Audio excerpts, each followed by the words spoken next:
Welcome to 9th lecture of the course Turbulence. So, as usual, let us start with a brief recap. So, in the last class, we mainly talked about Reynolds average Navier-Stokes equation and the closure problem of that particular equation, right. So, let me again give you a brief recap what we talked about. So, we found that the traversed equation is this.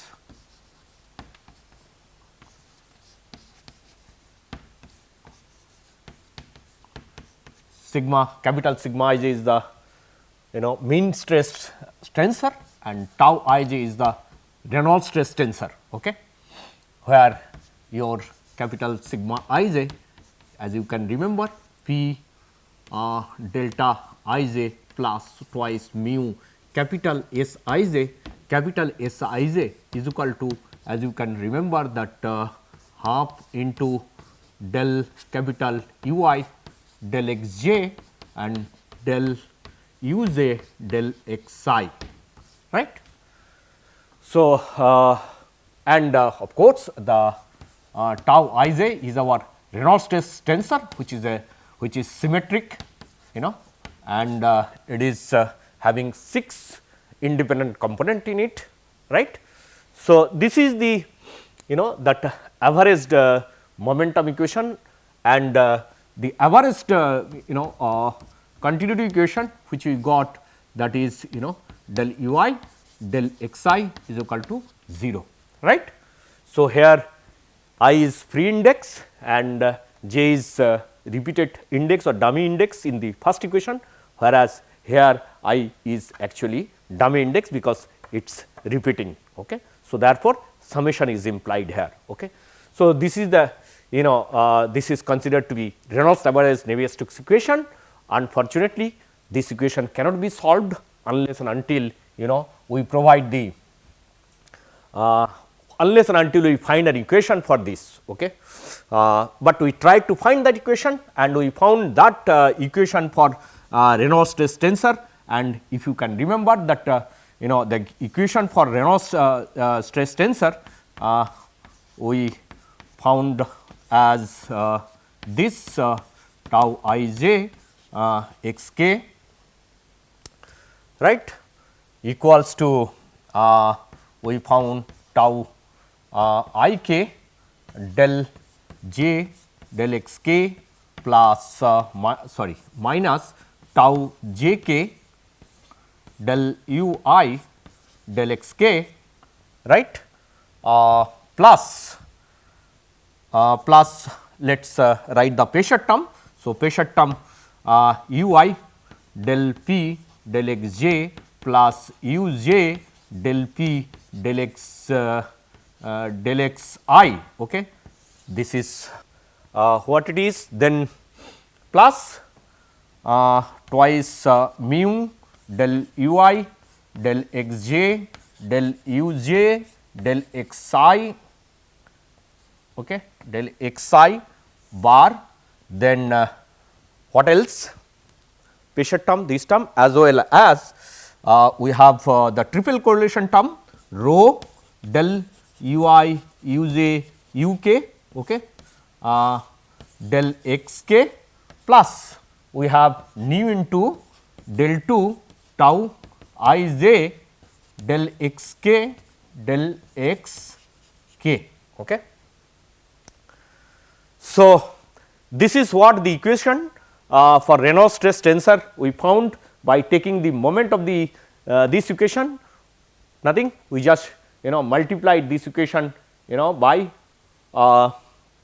what u I and u j, then add it, took the time average of this equation, and finally, we could arrive to this equation, right. And although I mean we got an equation for this tau I j, unfortunately the unknowns, the number of unknowns in this particular equations is 22, that is what we have discussed. Okay. So, for example, this particular term we said that the number of unknowns in this particular term is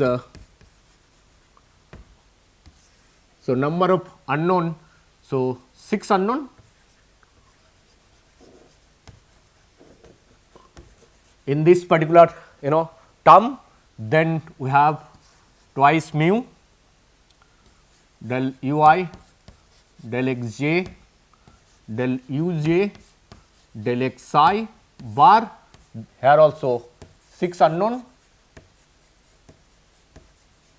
and the last term, that is the triple correlation term, that is your so essentially this term ui uj uk, right. Here 10 unknowns. Okay. So, total unknowns. So, total unknowns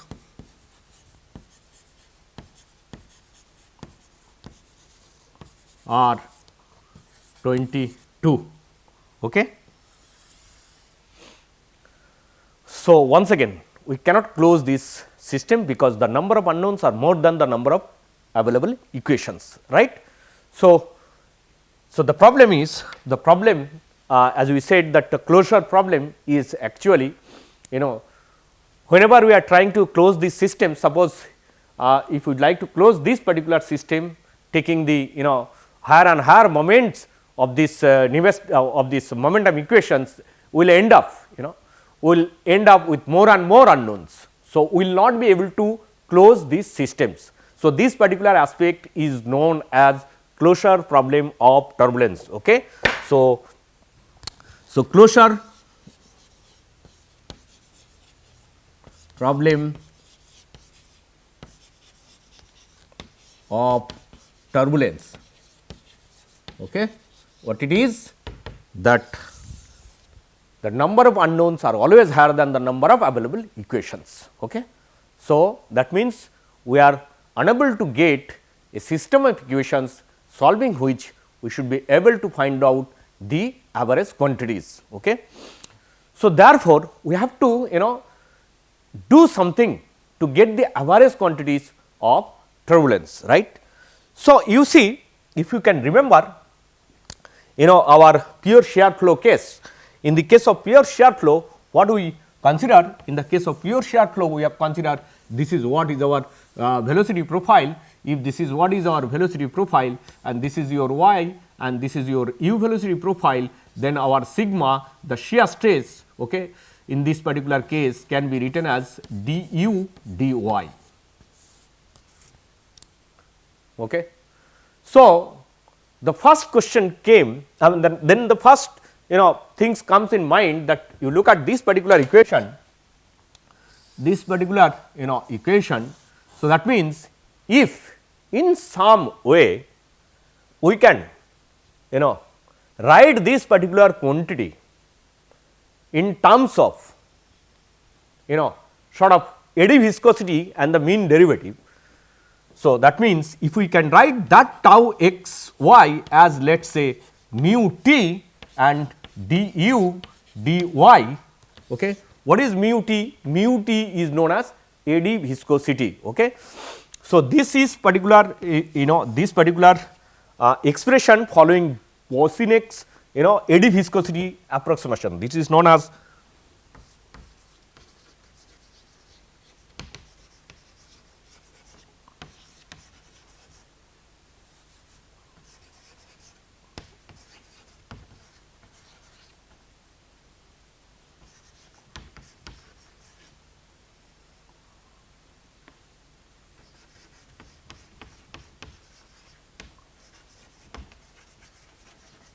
approximation.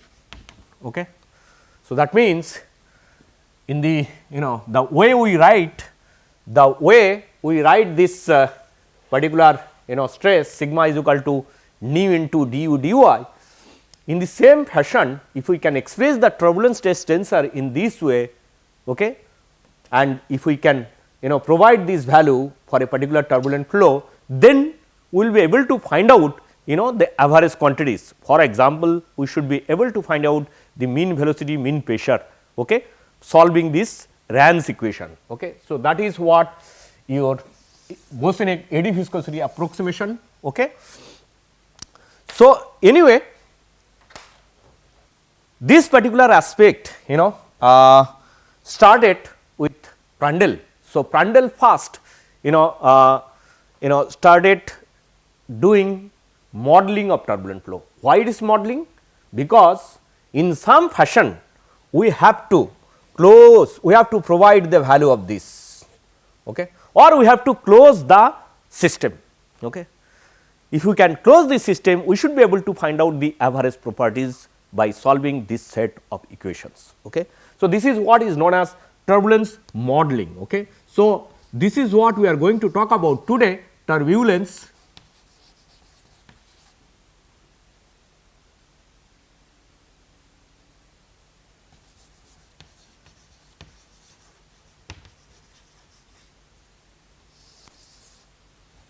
or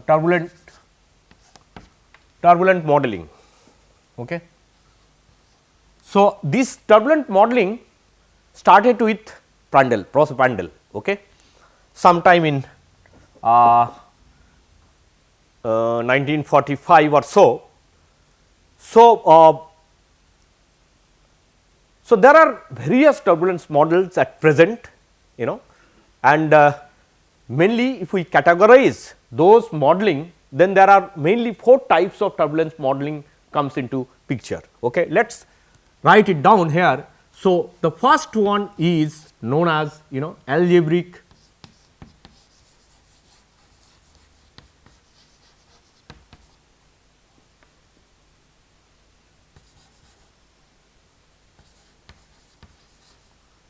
model. It is also known as zeroth equation model. Okay.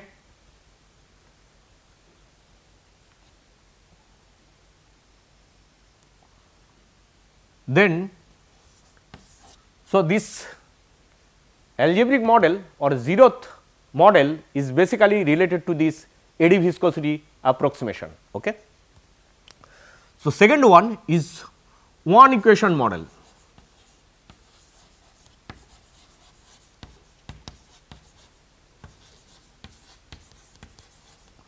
One equation model.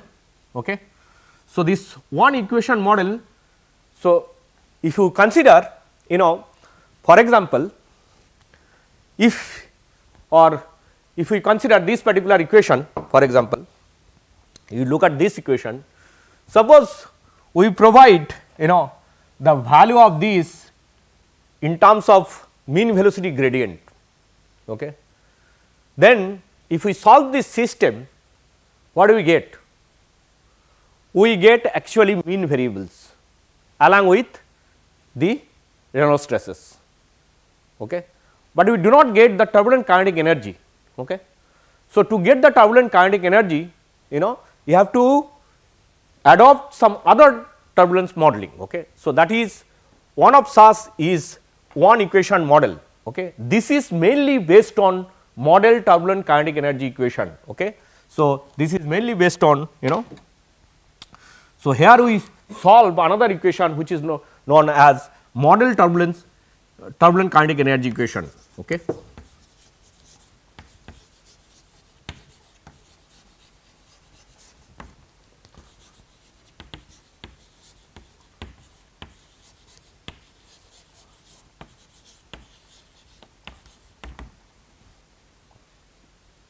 Okay. So, this will not be able to discuss today, because first we have to, first we have to know what is called turbulent kinetic energy equation and how we can derive it, that will take little later. So, first that is the reason today we will mainly discuss this algebraic model. Okay. Then another, you know, type is two equation model. Okay. So, another type is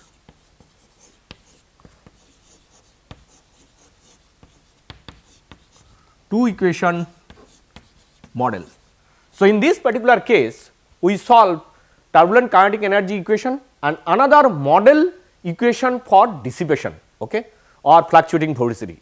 That is what we do in the case of two equation turbulence model or two equation model. So, in this case we do solve turbulent kinetic energy equation, okay,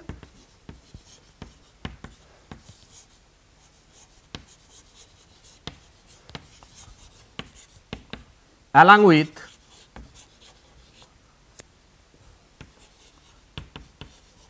model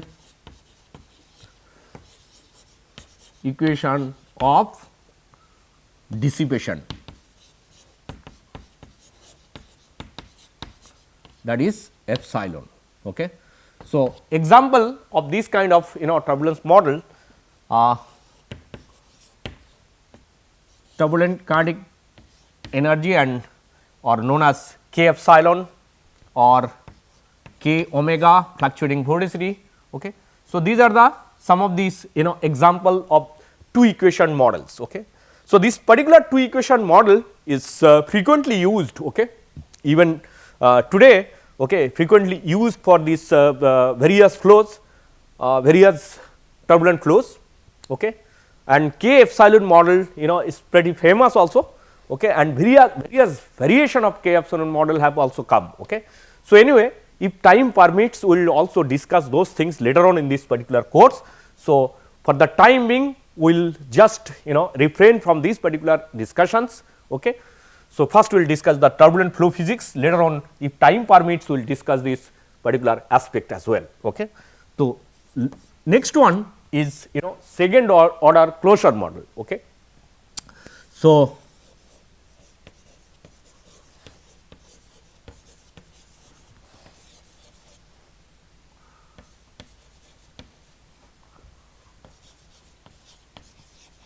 okay. In this particular case, we need to solve more number of equations. We are not going to discuss these things in this particular case. So, let us just keep this simple. So, today we are going to mainly discuss this algebraic model. Okay. So, how we can find this eddy viscosity, okay, using this particular model, that is what we would like to discuss. Okay. So, we are going to talk about the algebraic model as I have mentioned.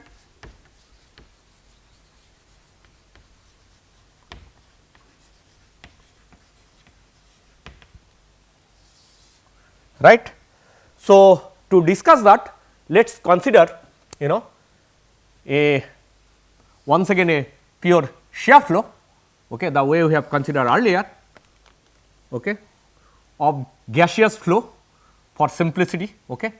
And let us say this is particular height, or this is our y. So, y is a similar to your x 2 as I have mentioned, okay, and this is u, which is a function of y only, okay, and let us say this is y is equal to 0, 0 y is equal to 0 line. Okay. Now, let us say this particular fluid flow composed of some gas. Okay. So, that or gas flow we can consider. So, in that particular case since gas is composed of some molecules. So, it may so happen that some molecules will go from here to here or here to here, or there will be a random motion across this particular line, okay, of molecules. So, on an average what we will consider, we will consider and this particular surface or unit area, through unit area, what is the average movement of molecules across this particular surface. Okay. That is what we are going to consider. Now, to do that, first we will first to understand the origin of mu, let us consider the kinetic theory of gases, okay, little bit of kinetic theory of gases. And in kinetic theory of gases that molecular velocity follow the Maxwellian distribution. So, in kinetic theory of gases, that molecular velocity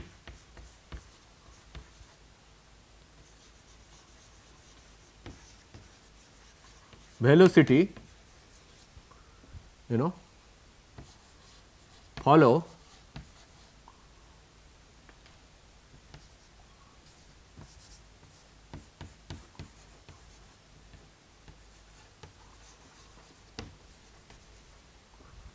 Maxwellian distribution, and the molecular velocity is known as thermal velocity, or their molecular velocity is basically thermal velocity. Okay. So, molecular velocity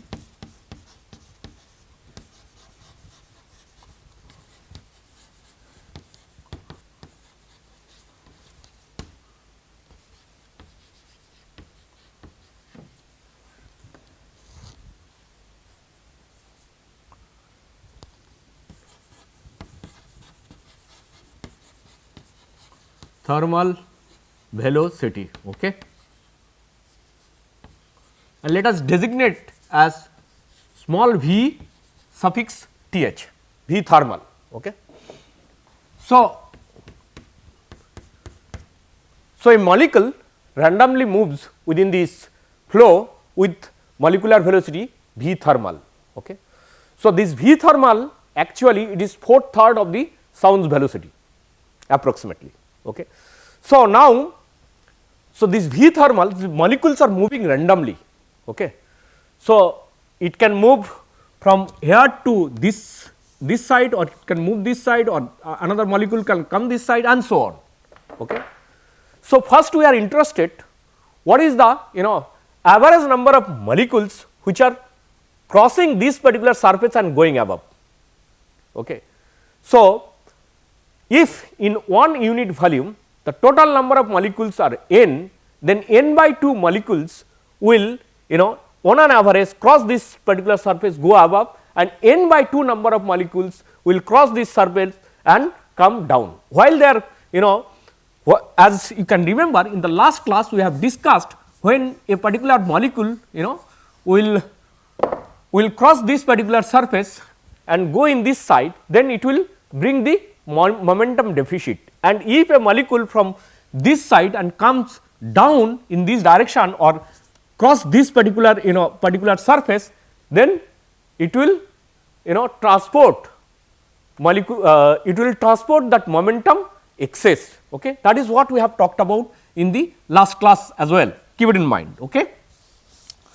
So, a particular molecule in any direction moves with a velocity which is known as thermal velocity.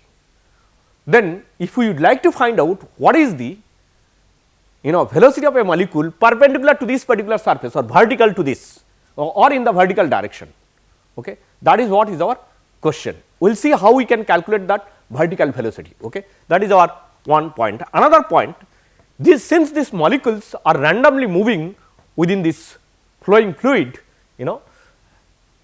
this particular molecule, before colliding to other molecule, the path it travels is known as mean free path. Okay. So, a molecule, the intermolecular distance is known as mean free, not intermolecular distance, it should be the distance travelled by a molecule before it collides with another molecule. Okay. So, that particular path is known as mean free path. Okay. So, the mean free path, okay, we designate mean free path as L M F P. Okay. That is what let us call mean free path. What is that? It is the distance travelled by a particular molecule or average distance travelled by a particular molecule before it collides with another molecule. So, that is what is our mean free path. Okay. So, now let us say there is a molecule which is which is away from the surface at one mean free path down. Okay. Let us say this is one mean free path down from this particular location, it is just crossing this particular surface. What is the momentum is going to transport this side, and similarly when a particular molecule, let us say at positive, okay, let us say at one mean free path, when it is coming and crossing this particular surface, what is the momentum excess it is bringing, that is what we have to calculate. But to calculate that, what we need? We need the vertical velocity of this. Okay. We need the vertical velocity or the y component of this molecular velocity. How to find that? That is what is our question. Okay. So, to calculate that, let us consider, okay, let us consider a hemispherical region. Okay. Let me draw it here.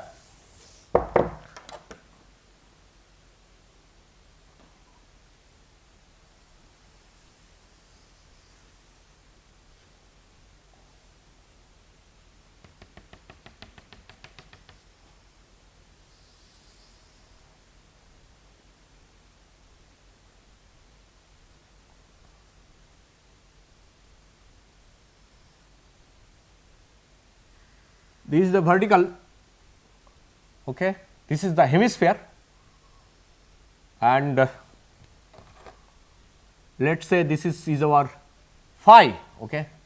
This is phi and this is what is our d phi, okay. This is what is our or this is what is our d phi, okay. So, this is d phi. So, what is this distance then in this hemisphere or in the circumference of the hemisphere is going to be r. Let us say the radius of this hemisphere is r. So, r d phi is the, this one is nothing but your r d phi, right. Now, let us consider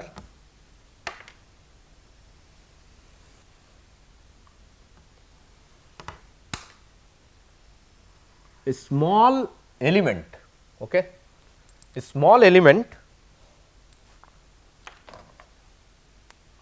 in the surface of the hemisphere, okay. So, let us say this is the vertical direction and this is what is your theta, and this one is your d theta. Then this particular distance is going to be what? So, this particular distance is nothing but your r d theta, okay. This is r d theta, right. And what is the length of this? The length of this is r d phi. So, this is at that location, I mean it is changing, the distance is changing. So, you take the I mean if you multiply r d phi into sin theta, then this is the length of this. So, this is your r sin theta d phi, that is what the length of this side of this particular area element, okay, over the surface of the hemisphere. This is the area element over the surface of the hemisphere, okay. Now, let us consider, see some molecules which are there inside. If they try to come out through this surface, then what is the volume flow rate? Surface area into the thermal velocity, V thermal, right. But we are not interested with that, we are interested with the vertical component of that. So, vertical component, if the V thermal is the velocity, vertical component of that velocity is nothing but your V thermal into cos theta, okay. That is your that is what is your actually vertical component of velocity. Or if you consider this area into V thermal, that is what is your volume flow rate through this area element, then cos theta of that is the volume flow rate through the through the vertical direction or in the vertical direction, okay. So, that means the volume flow rate in the vertical direction for the small area, first let us consider this the value through this small area element. So, the area of that is r, okay, square, because this into this which is r square r square sin theta d theta d phi, okay. This is what is the volume flow through this, okay, perpendicular to this surface or perpendicular to this area element. Instead of that, if we want that volume flow rate not through this, rather its component in the vertical direction, then V thermal into cosine theta, that is what it should come, okay. So, if we consider V thermal into r square sin theta d phi, that is what is the volume flow rate through this area element perpendicular to the area element. But we are interested volume flow rate or volume flow rate perpendicular in the direction in the vertical direction, then we have to take its component, that is nothing but into cos theta, okay. So, that is the volume flow rate in the vertical direction, right. Now, let us consider vertical direction for this area element, and if we integrate, we can integrate to get that over the entire hemisphere, over the entire surface of the hemisphere, and then our phi, this is the phi will go 0 to 2 pi, and what about theta? 0 to pi by 2, okay, that should be equal to what? That should be equal to, let us say our vertical thermal velocity is V t into, if you consider the area of this hemisphere, if you consider the area of the hemisphere into this V thermal, that is what should be equal to this. So, that means this is the vertical velocity into 2 pi r square is the area of the hemisphere surface.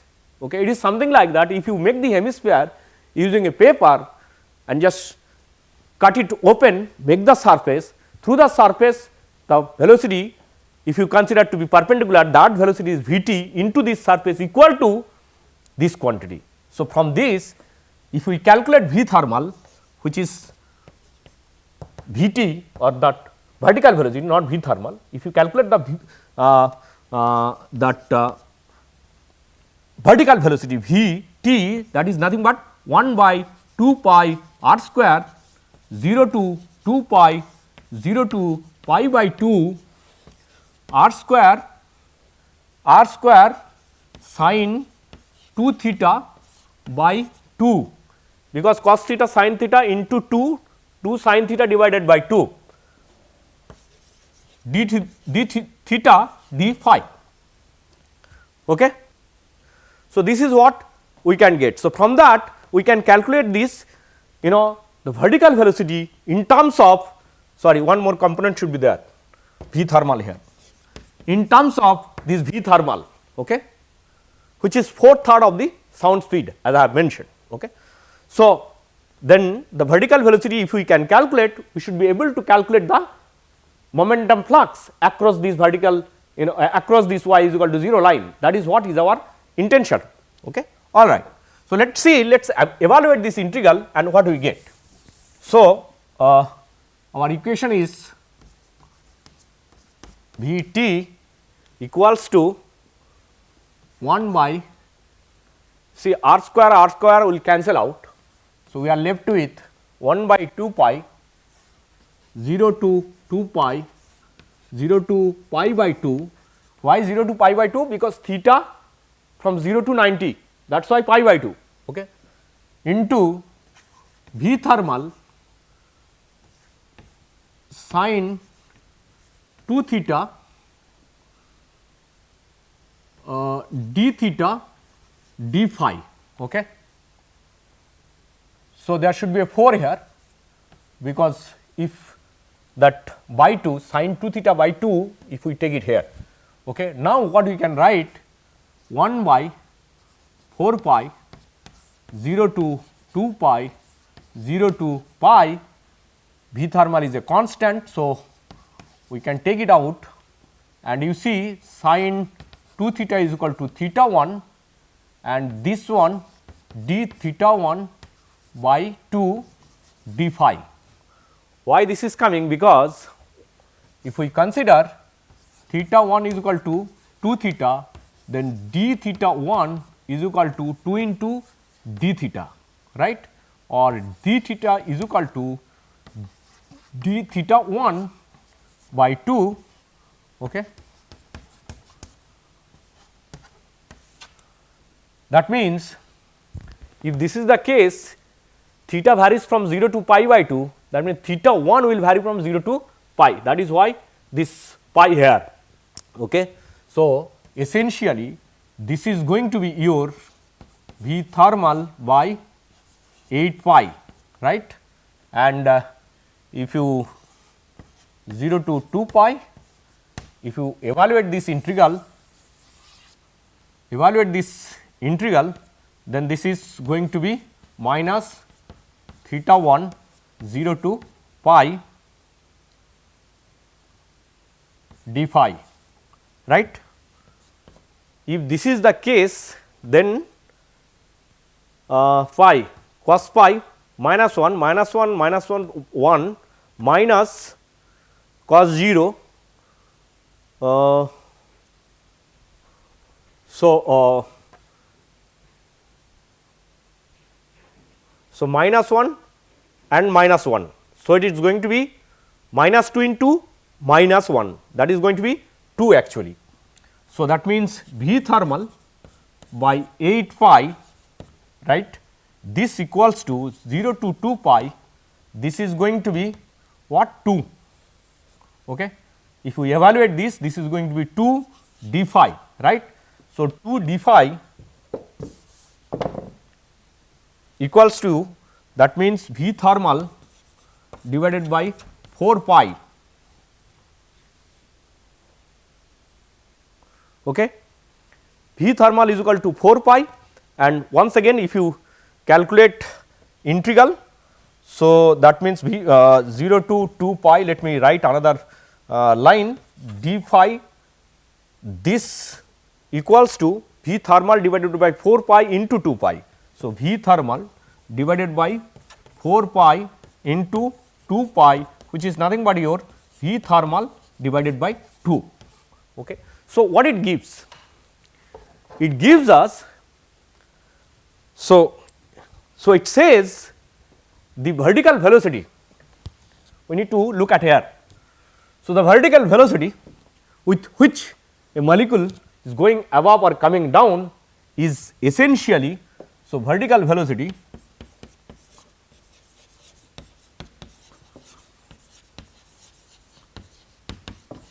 is V thermal divided by 2. Okay. So, this is what is the vertical velocity. Okay. Now, you see we have to do little more algebra.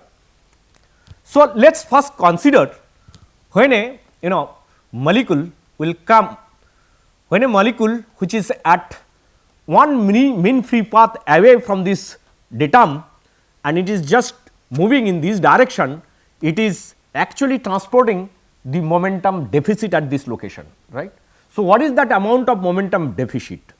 So, the amount of momentum deficit, that is what we need to calculate, right. So, the amount of momentum deficit when a particular molecule is going from here to this particular place, and if a molecule which is coming from this location to this location, then it is going to transport momentum surplus. Why? Other day we have already discussed. We have already discussed when this particular molecule will travel from this point to this particular point, it is going from this low velocity zone to high velocity zone. Since it is going, since it is retaining its momentum while shifting at that particular location, so what is trying to do? It is trying to decelerate the flow at that particular location. So that means at that particular location, if you calculate the your fluctuating velocity, which is nothing but u instantaneous minus the average. Okay. So, your u instantaneous at that location is going to be reduced below u, because this momentum is lower as compared to the momentum at that location. Since therefore, this particular velocity, fluctuating velocity is going to be negative. So, momentum deficit. Okay. So, similarly, when a molecule will come from here to here, it will induce a positive fluctuation at that location due to momentum surplus. That is what I would like to mention here. Okay. So, let us calculate this momentum surplus as well as momentum deficit. Okay. When a molecule is going from this level to this level, what is the amount of momentum deficit? That is what let us calculate. Okay. So,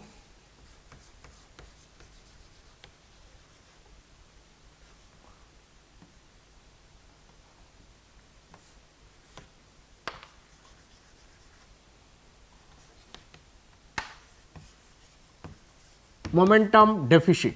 Okay. Let us call this as delta m minus for deficit. This is what? See, delta m minus, how we can calculate? So, the momentum below the y is equal to 0 line at one mean free path down, is what? The momentum at y is equal to 0 can be, for a single molecule, can be written as m into u at y is equal to 0, m into u naught. U naught means at y is equal to 0. This is the amount of momentum which is existing at the location y is equal to 0, because at that location velocity is U, capital U, and that molecular mass, that one molecule mass, let us say m. So, m into u naught, and what was its momentum when that molecule was at one mean free path down from your datum line. So, that was your u minus this. Okay. So, this is the amount of streamwise momentum deficit is going to be there when a particular molecule is going to travel from from your basically this is your y is equal to 0 location, y is equal to 0 location. So, this is one mean free path down, one mean free path above. So, when this molecule is going to travel at that level, then this is the amount of streamwise momentum deficit is going to be there. So, what we are going to try to find it out? We are trying to find out the momentum flux, which is nothing but our stress. So, this is the momentum deficit. Then what is the momentum flux? Momentum flux means what? See, with one molecule, this is the amount of deficit is going to be transported at that particular location when a particular molecule is travelling from this location to this location, right. So, that means, so that the momentum flux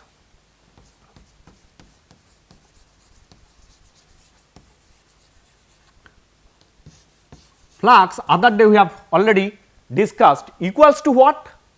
Equals to, in one unit volume, if the number of n molecules are there, on an average n by 2 molecules will go in the positive y direction and n by 2 molecule on an average will come in the downward direction. That means, in one unit volume, since n number of molecules are there, so n by 2 molecules is supposedly transfer momentum deficit at y is equal to 0 line, okay, into the v therm into the what is this? This is your vertical velocity, right, the v velocity, which is nothing but your volume flow rate per unit area. That is what we have argued in the last class. This is nothing but your volume flow rate per unit area into, see, in one unit volume, the amount of momentum deficit is going to be m into n by 2. Okay. So, that means into this u naught minus L mean free path. Okay. So, that means in one unit volume, let me write it later. Okay. In one unit volume, n number of molecules are there. Out of this n number of molecules, n by 2 molecules, the chances are n by 2 molecule will go up, n by 2 molecule will come down. So, that means since n by 2 molecules are going up, then amount of momentum deficit due to this n by 2 molecule is nothing but your this. So, that means amount of momentum deficit associated with one unit volume is this, and this is going to be transported in this direction. Okay. So, in one unit volume, this is the amount of momentum deficit, but the volume flow rate in this particular direction is nothing but your vertical velocity. Okay. So, into vertical velocity, which is v thermal divided by 2, this is the amount of momentum deficit or momentum flux, okay, which is crossing this particular datum line. Okay. This particular datum line, keep it in mind, I am just trying to draw that shear flow profile here. I do not know whether it is visible or not.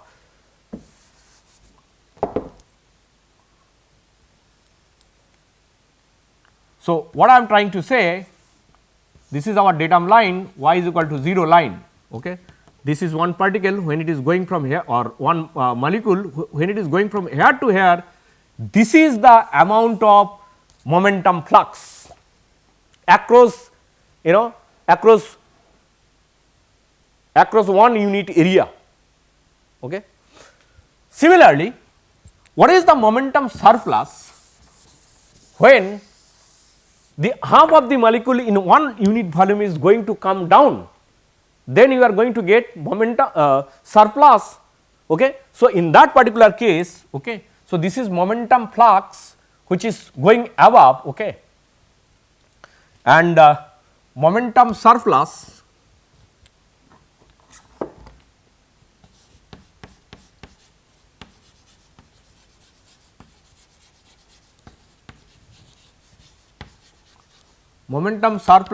let us call this as delta m plus, which is nothing but your is minus u naught, okay, because it is coming down from one mean free path to y is equal to 0 line. Okay.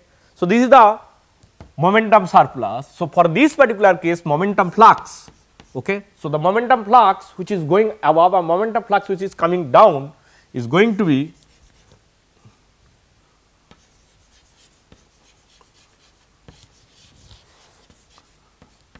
similarly this is also going to be V thermal by 2 n by 2 m is this u of 0. Okay. So, the total momentum flux, okay, or net momentum flux, this plus this. Okay. So, the net momentum flux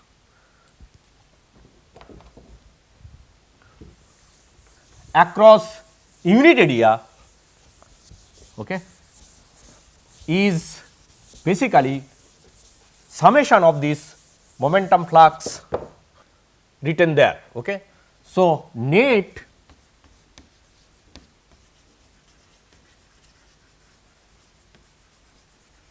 momentum flux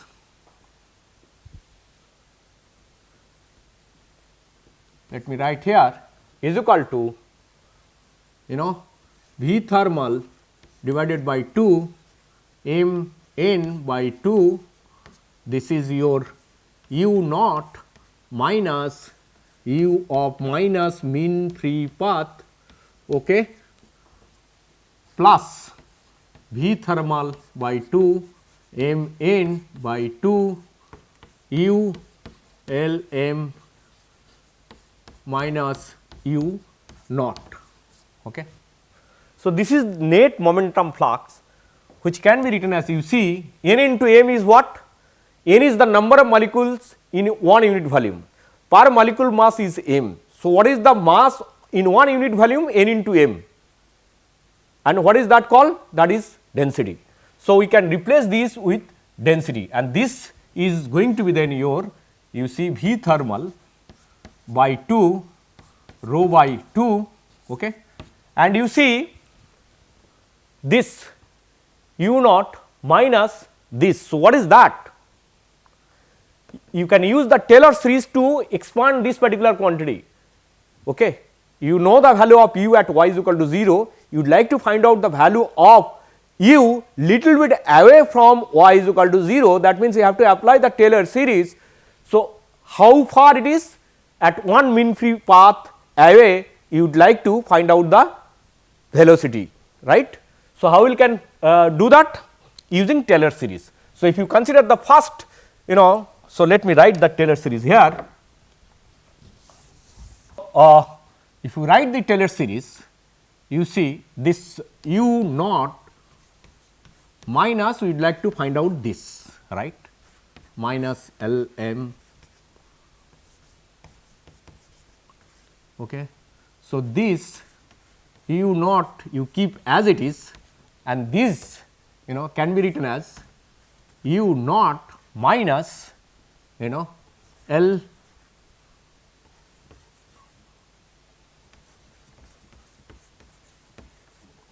plus that higher order terms, right, which you can neglect, right. So, not u naught. So, this should be at u naught, let us say. Okay. So, we can neglect the higher order term. So, if we neglect the higher order term, then you can consider this as, you know, this and this will cancel out and this becomes positive. So, du dy. Okay. So, that means this can be written as this. So, here you can write this as, you know,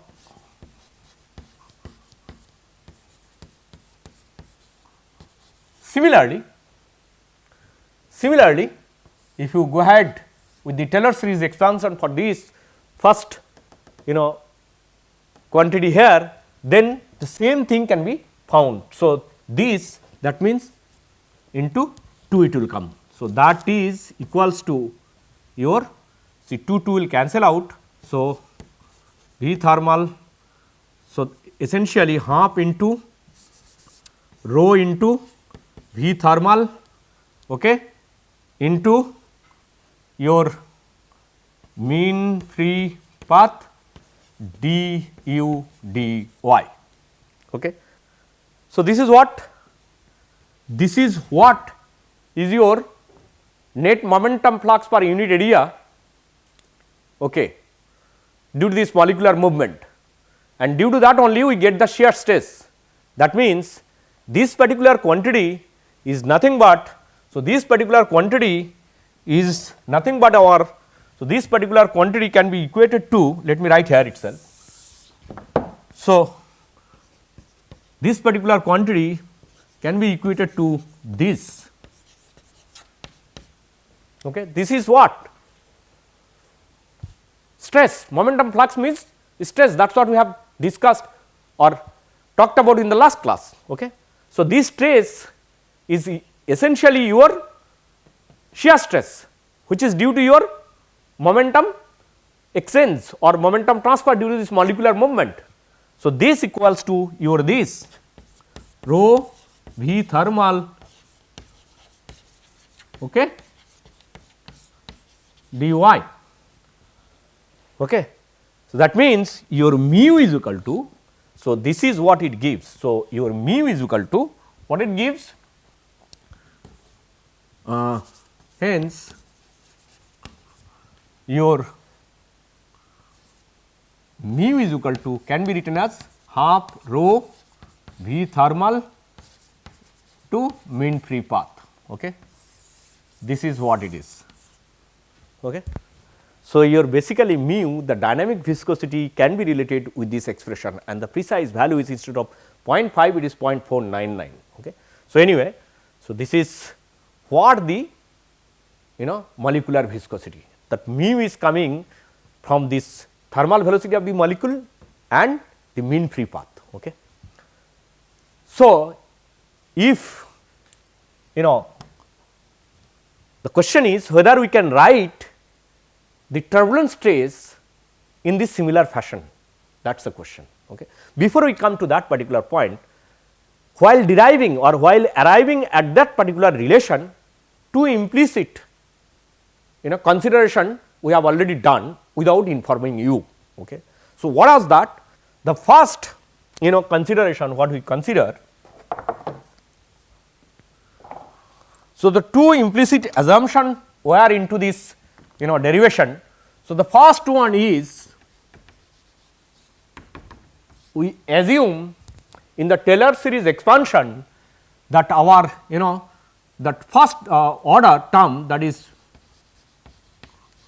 into du dy is much larger as compared to the second one or second term, that is your this. Okay. So, that is what we consider. Okay. So, that means this we have considered, that is why we could only take the first term of this Taylor series expansion. Okay.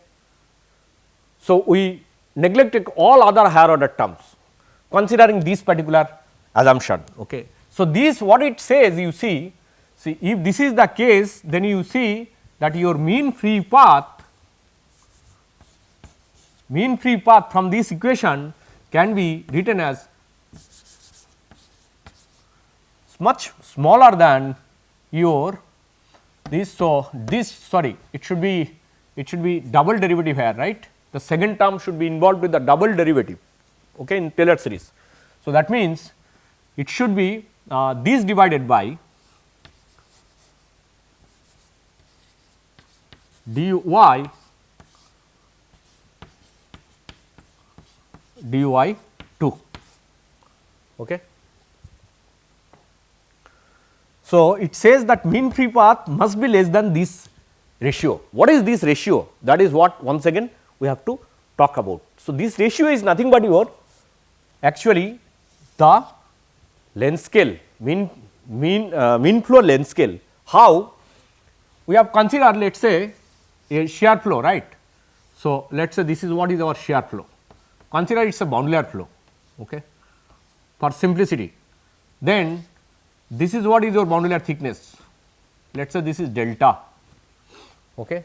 So, du dy is approximately, u is 0 at here at y is equal to 0. So, that means u infinity minus 0, du I am approximating infinity minus 0, and dy I am approximating your delta at that location, that my y is delta is 0. So, this is approximately u infinity y delta. Similarly, I can find this quantity as well, which is u divided by delta square. That means, my this divided by this is nothing but u infinity divided by delta and into delta square y u infinity. So, which is equivalent to delta, which is the length scale, okay, mean flow length scale. So, here that this particular quantity, so this we can call a mean flow length scale. Let us say instead of delta, in general let us consider that mean flow length scale is our L. So, it is much less than L, okay, where L is this ratio. Okay. So, L is this ratio here, capital L. Okay. So, mean flow length scale. So, what it says, so in the presence of shear flow, if we are considering the kind of this molecular distribution to follow that Maxwellian distribution and things like that, then our mean free path should be much smaller than the mean flow length scale. This is one implicit assumption went into the derivation of this quantity, that mu is equal to can be written as half rho into V thermal into mean free path. Okay. So, that is one thing. Another point which also went inside that, time scale. Okay. So, to hold that Maxwellian distribution, in the presence of the mean flow, the time scale of molecular collision should be much smaller than the mean flow time scale. Okay. So, that is another point which has gone inside this particular derivation. Okay. To hold that Maxwellian distribution in the presence of shear flow, the time scale which is V thermal, okay, this should be much smaller than the mean free time scale, that is nothing but your du dy. Okay. So, du dy which is nothing but your u y u infinity, sorry, u infinity y delta, that is what just now we have argued considering boundary layer velocity profile. So, this is nothing but your delta divided by mean velocity. So, delta divided by mean velocity, free stream velocity is nothing but your time scale of the mean flow. Okay. So, and this is also time scale of the molecular collisions. So, what this particular point says, that this particular so what it says, that this particular expression says that the molecular time scale should be much smaller than the mean flow time scale. Okay. So, these 2 points went inside this derivation of this quantity, which is rho V thermal and mean free path. Okay. Okay. Now, what Prandtl argued, okay, since the mu can be written in this fashion, then he argued that eddy viscosity, which is mu t, also can be written in the similar fashion rho. Okay. Let us also write this in the similar fashion V mix and L mix, okay, into your this velocity gradient. So, if we can find that mu t in terms of some known variables in the right hand side, then our Reynolds stress tensor can be written as the tau x y is equal to that mu t into du dy, provided we know the mu t. Then we should be able to close the Reynolds average Navier-Stokes equation. Okay. So, that was the aim of turbulence modeling, and Prandtl said we can consider the fluid particles lumped together, and while they move from one point to other point in a shear flow. So, what his argument is, the fluid particles lumped together, and when they move from one point to other location for transfer of momentum, they retain their this particular x momentum. Okay. So, the fluid particle they cling together, and while they move from one place to other place in a short distance, they retain their that x momentum. So, that is the way he considered that in that case instead of the mean free path, he considered the distance within which this is retained, that is known as mixing length. Okay.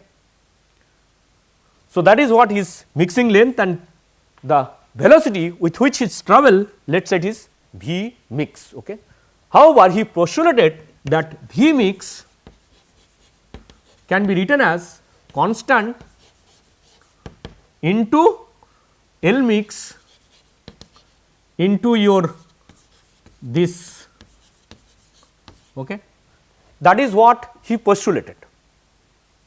Okay. So, that means our mu t can be written as half rho V mix we can write as constant, okay, some constant into that L mix. So, L mix square, okay, and you have du dy, okay, from this equation into du dy. So, see here L mix is a flow property, it is not a fluid property. Okay. So, what we can do, this constant and this half can be absorbed within that L mix. We define L mix considering this constant as well as this half. Okay. So, if we do that, then we can write. So, if you club this L mix, so mu t clubbing this half and constant within the L mix, we can write rho L mix square into your du dy du dy. Okay. So, sorry, there is a slight mistake I have committed, I am just sorry, just 1 minute. Okay. So, what do we okay, sorry, this particular the moment. So, this mu t, so this Reynolds stress is equal to, it should be mu t, this expression should be mu t into du dy, okay, where mu t is equal to your this quantity. Okay. Keep it in mind, this is what is your mu t. So, du, I have multiplied du dy. So, this is nothing but your the tau x y Reynolds stress is equal to this, okay, which can be considering the postulation of Prandtl, who considered that mixing velocity can be considered as this. If you replace it here, then we can write this as this half rho constant into L mix square into du dy into du dy. So, here then your L mix is going to be, sorry, your nu t is going to be, if you compare these, your nu t and you absorb the constant and half within L mix, then your nu t is essentially, is this. Okay.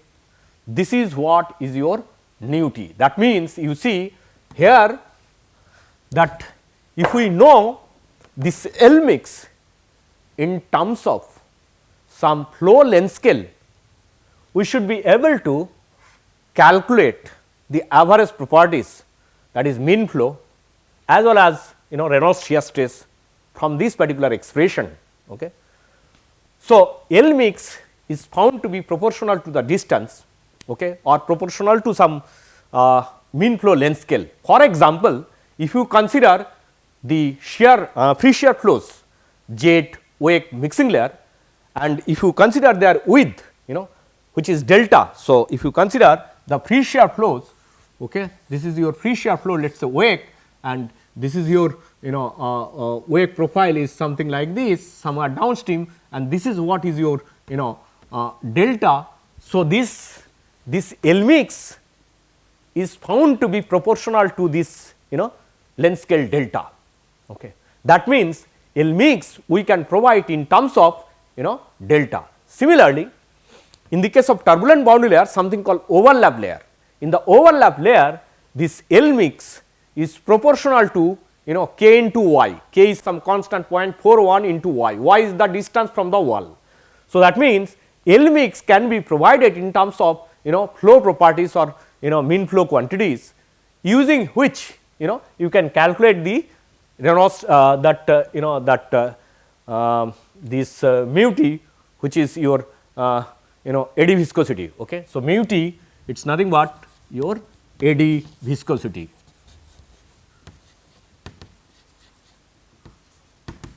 Okay. So, this is what is your eddy viscosity, okay, which can be calculated using this sort of algebraic relations. Okay. Unfortunately, as I mentioned that although this is very simple and although this has been applied successfully for various flows, we will also see later on when we talked about the the free shear flows, but there are some issues in this sense.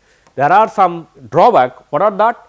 We cannot find the kinetic energy quantities using this particular algebraic model. Okay. So, for that we need to use the kinetic energy equation or model kinetic energy equation or model epsilon model equation for distributions.